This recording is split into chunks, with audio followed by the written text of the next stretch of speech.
So hopefully you guys can see it, but this is pretty much the bed that my arugula was in.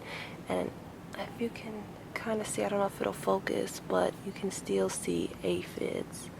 Kind of just, you can still see the aphids all over this bed. It's completely run down. It's just horrible. So yeah, I'm gonna be ripping out all of this today and replacing it with new seeds and amending this soil. I'm hoping that the soil is still safe as long as I take the messed up plant out, and that the aphids won't be in the soil itself. But yeah, that's what we are about to do now. Okay, so after I pull the arugula up, I'm going to be replacing it with some more seeds. I use this arugula rocket. You guys can see that there. And then I'm also going to put in some new radishes. I use the early scarlet globes because I pulled up the last that I had of that. And then lastly, I think I'm going to start some seedlings for some kale. I believe this is what they call the dinosaur kale, but I'm going to be putting the seeds in for that as well. For the kale, I am just going to be using this storage bin that I got from Target.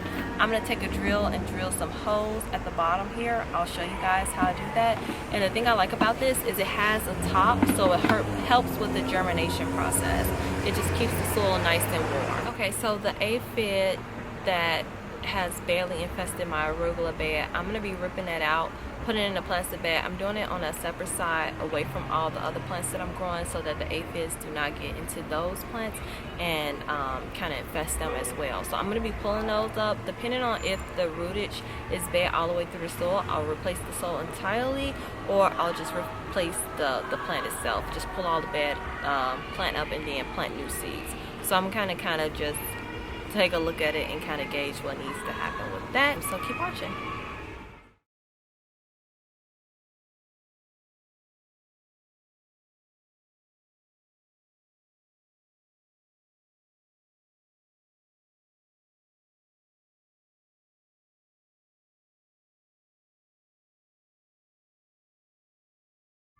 Okay guys, so I went ahead and I prepped my soil. I got it nice and ready for my seeds. Now I'm going to go ahead with my seeds and I'm going to place them in the new soil. I like to space them out. The seeds are so small that I like to space them out maybe about an inch apart. I'll go ahead and cover it with a layer of soil. No more than 1/4 of fine soil.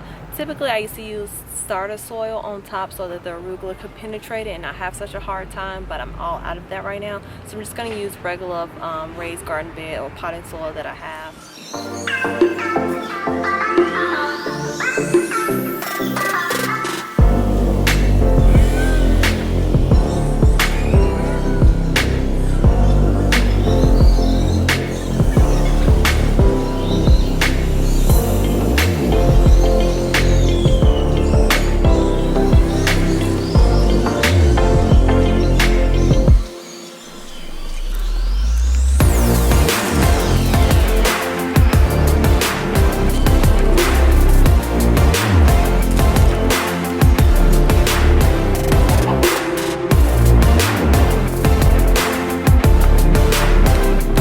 Okay, so now that I'm done planting that, I'm going to go ahead and start working on my drain holes for this bin that I'm going to be growing some seeds in.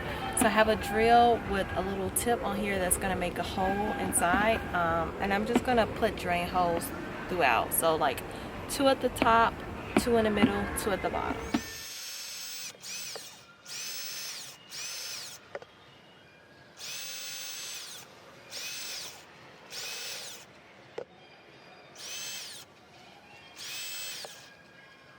Okay, so I went ahead and I drilled my holes, and this is pretty much what you just want to do.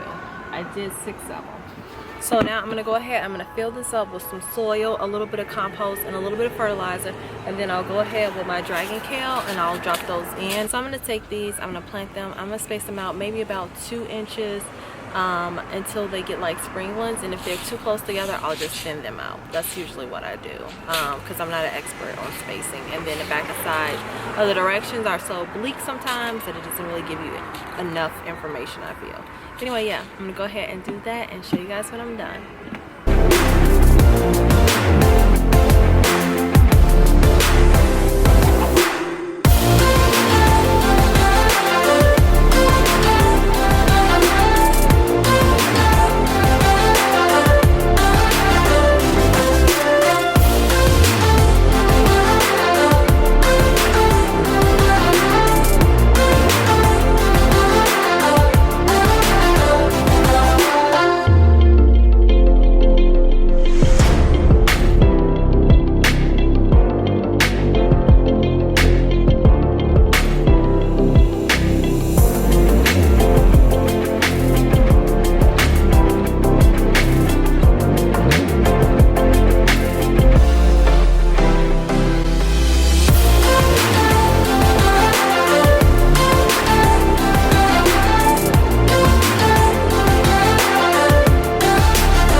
Alright, so the last thing I'm going to be doing this evening is pulling these out. They pretty much hit its lifespan. It wilted. I didn't water them pretty good. So I'm going to take this whole lettuce little bed out, and then I'm going to replace it with those seedlings that I had. The little seedlings over here. I'm going to be replacing that bed with these romaine right here. These collard greens didn't really do much, but I think I'm gonna empty out this whole thing and prep it for some carrots. So that's gonna be the plan for this bed. Okay guys, so I am going to go ahead and make a pesticide to spray my plants down with, because I've noticed that like over the week my plants are being attacked by aphids, which were the issue with my first arugula plant, which is why I had to empty it out and replant everything. And then also my cabbage and my collard greens are getting attacked by those little white flies, and they're laying their eggs, and then I'm getting these caterpillars that are just munching up all of my food. So I'm really annoyed with that, but I want to keep it as natural as possible. So I was online, I did my research, and I found that neem oil is like one of the natural pesticides that you can do in your garden that kind of alleviate those pests. So I'm gonna read what I have here.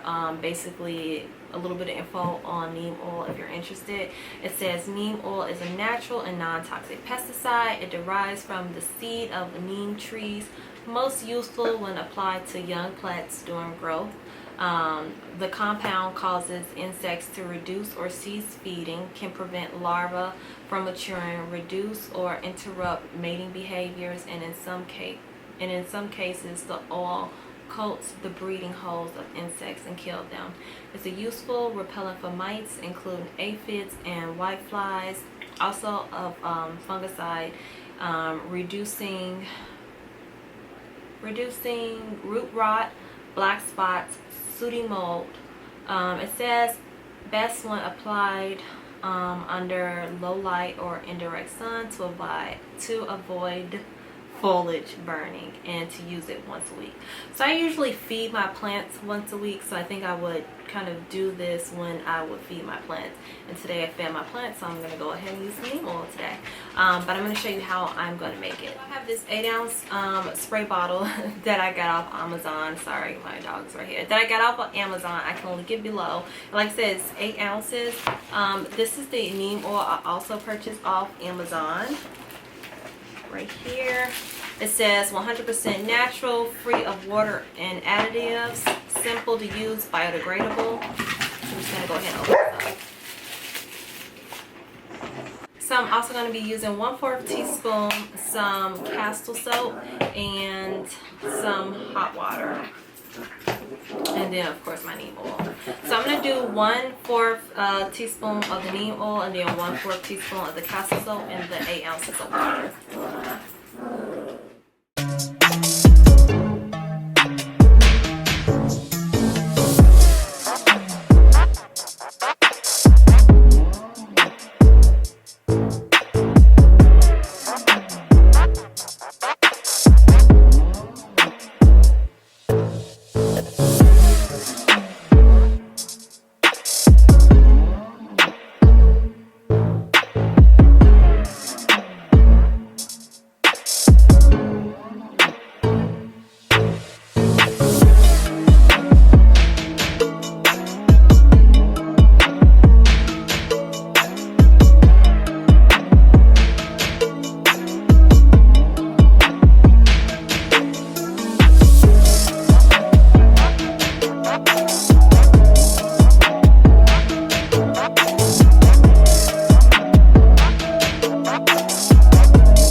when you're looking for it, to make sure that it's pure, you want to make sure that it's brown to yellowish in color and then has a garlic slash sulfury smell to it. Yeah, it kind of smells like garlic in my opinion. So yeah, maybe it's the smell that really repels those pests. But now that my oil is made, I'm gonna go outside and spray some of my new sproutlings to see if it makes a difference while they are growing. So I will definitely keep you guys updated with that. So these guys are literally chumming down on my kale. I'm trying to focus it. So these green little worm-like caterpillars are literally chomping down on my kale that I'm growing. These are new kale seeds that I started for the fall, and they have like completely ate up all my leaves. Now I usually pick these off. I've been sprayed it with neem oil, but yet they continue to come back. They are just everywhere. So I'm gonna just take some tweezers and pluck them off. You see? Where are they? And I'm just gonna drop it right there on a paper towel. So I'm just gonna keep going on pulling them off. That's the best method to get rid of them. It's just pull these things off, and after I got them all off, I'm gonna spray them with neem oil. So far I got 3. I believe it was 4 of them. I saw, yeah. Here's another guy right here. So I'm gonna pull him off as well.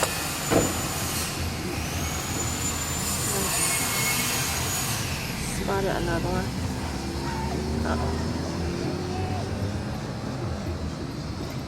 So that's quite a few of them here. I'm not sure why my camera's not auto-focusing. So you can see it's quite a few of them there. I went ahead and got my neem oil, so I'm gonna give this a shake and a spray. Just completely drench these.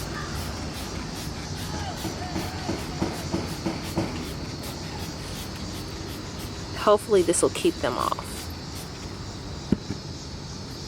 Okay, so I wanted to give you guys a further update on the kale before I end this here video.